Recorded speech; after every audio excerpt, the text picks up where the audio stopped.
The next step is to assemble the valves by attaching these flaps onto the inner walls of the bottom part.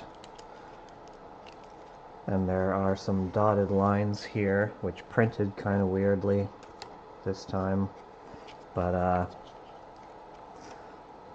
those help you align the valve in the right position.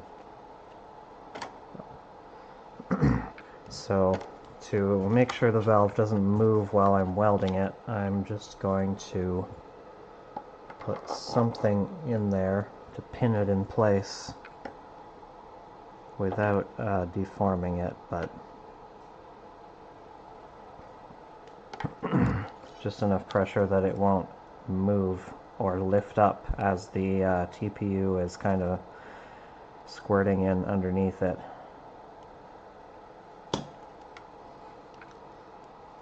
And I think it helps to do one end and then the other end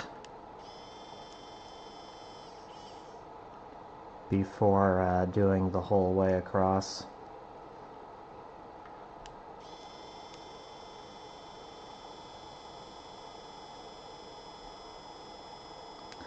And this time around, you definitely want to be pouring the TPU onto the parts, like into the corner of the interface, and not pressing it or like pushing it underneath, because that'll lift up the valve flap and make it wrinkle, and then it won't move as easily as it could.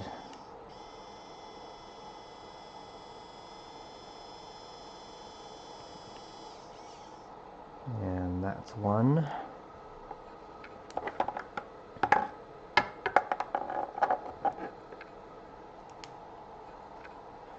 This filament has gotten kind of wet. It's been sitting out overnight and absorbed some moisture, so it's making little popping noises as it heats up. That's not really a good sound because it indicates that there's stuff floating around in the air from it. It kind of atomizes a bit of the TPU, and that's when you run a greater risk of breathing the plastic.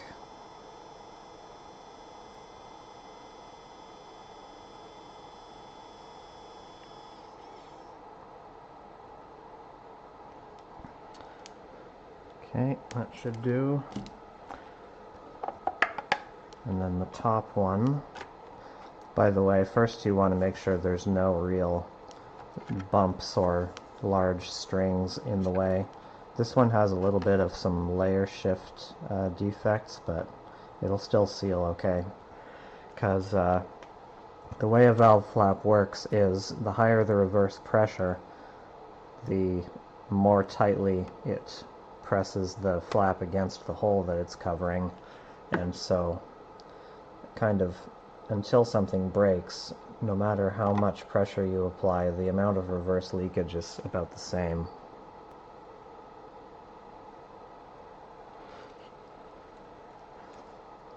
So the flexibility of the flap allows it to conform around small defects, but if there's anything really big, it might cause a lot more reverse leakage than you could have.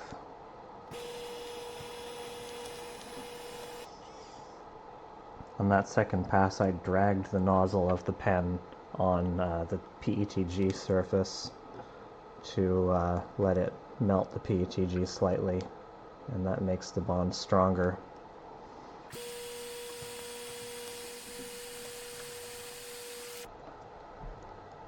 Alrighty, so that is the flaps attached. This one's like clearly sticking up, but it will take very little pressure to push it down flat, so it doesn't really matter a whole lot. And next it's time to super glue the hose ports, which are these parts, into the teardrop shaped holes for them.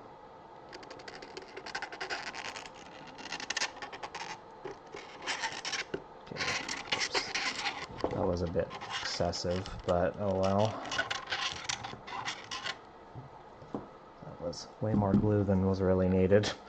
And then this fits in very tightly, so before the super glue can harden, I'm just kind of closing my eyes and shoving, which makes this a potentially good time to wear eye protection, but I don't have it handy.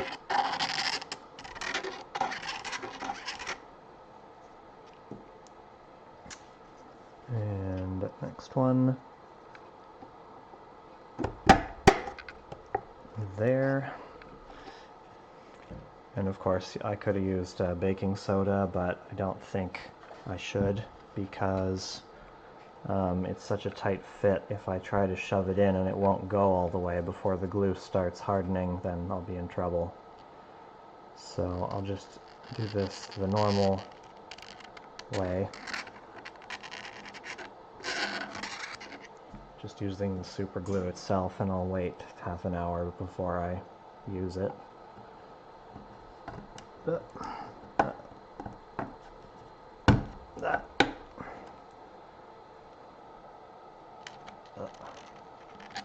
The last thing, of course, last thing you want to do is glue the valves shut. So be careful not to do that. Whoops. I didn't just drop some in there, did I? I did, but it didn't land on the valve itself. Okay.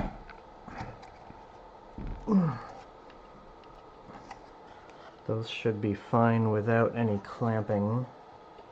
And that's the top part finished. I can actually flatten these valves down better than this by using a soldering hot air station. It's set at 250 degrees Celsius and maximum air, and I'm just going to use it in short bursts.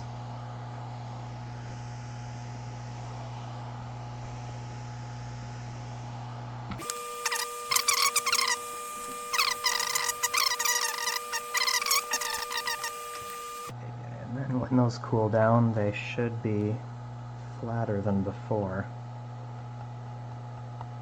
I won't know until it's finished how well it actually seals, though. Okay, which side is the output side? That side? Okay. If I block the output side by just connecting it to itself for a second, then I can assess how well one of the valves seals anyway.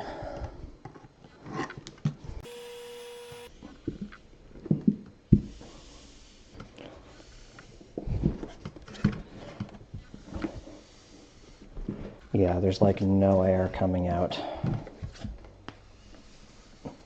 There's like no air backfeeding through the input valve, so that's a pretty good result. But I might need to find some way of sealing the tongue and groove joint a bit better.